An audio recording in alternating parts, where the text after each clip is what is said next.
Hey there! Glad you could join me for this deep dive into one of philosophy's most intriguing ideas. Today I want to untangle something that's puzzled thinkers and students for ages: Kierkegaard's idea of anxiety. It's a concept that sparked countless debates and inspired generations of philosophers, psychologists, and everyday people searching for meaning. Now, before you start picturing couches and therapy, hang on. Kierkegaard's anxiety is way deeper and honestly, kind of poetic. It's not just about feeling nervous before a test or worrying about a job interview. It's about something much more fundamental to being human. So, what did Kierkegaard actually mean by anxiety? What makes his take so different from what we usually think of? For him, anxiety isn't just fear or worry about something specific. It's not the same as being scared of spiders or public speaking. It's more like a dizzying feeling that comes from having freedom. The freedom to choose, to act, to become who you are meant to be. It's the unsettling awareness that your life is full of possibilities, and you alone are responsible for what you do with them. Imagine standing on the edge of a cliff. You look down, feel your heart race, not because you'll fall, but because you know you could jump. That's anxiety, the vertigo of possibility, the sense that you could make a leap into the unknown at any moment.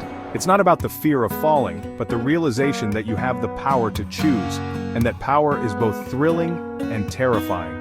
Kierkegaard thought this was a uniquely human problem. No other creature on Earth faces this kind of existential dizziness. Animals don't experience this kind of anxiety. They live in the moment, guided by instinct, not by the burden of infinite choices. Only humans can imagine different futures, can see all the paths before them, and realize they're responsible for choosing one.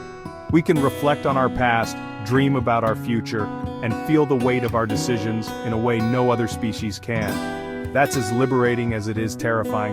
The freedom to shape your own destiny is both a gift and a challenge. And for Kierkegaard, this is where things get really interesting. He doesn't see anxiety as just a problem to be solved, but as a clue to something deeper about who we are. He says that anxiety is actually a sign of our spiritual potential.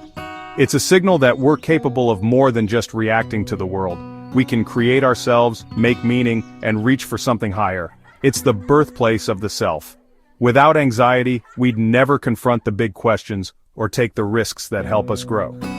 When I feel anxious, I'm actually sensing my own freedom, the possibility to define who I am. It's a sign that I'm alive to the possibilities of my own existence.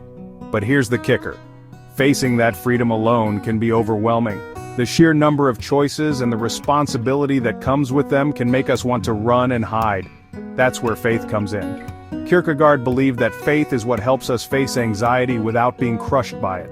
Kierkegaard links anxiety with Christian faith in a super-personal way.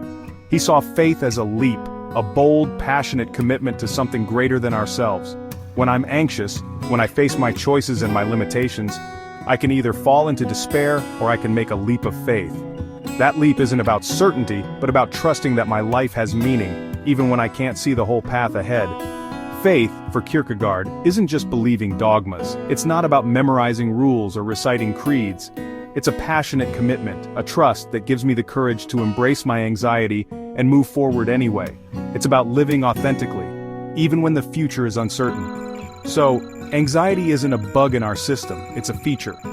It's a sign that we're free, that we have choices, and that we're alive to the possibilities of our own existence. It's the price of being free, of being able to become my true, authentic self. Without anxiety, there would be no growth, no transformation, no real journey. Kierkegaard invites me to see anxiety not as something to avoid, but as the very doorway to faith, growth, and authenticity. It's the threshold we all must cross if we want to live fully and honestly. So next time you feel anxious about a big choice or the future, remember, Kierkegaard would say you're standing at the edge of possibility. That feeling isn't a flaw, it's a sign that you're on the verge of something meaningful. And that's exactly where Kierkegaard says the real journey begins. Embrace the anxiety, take the leap, and discover who you can become in Christ.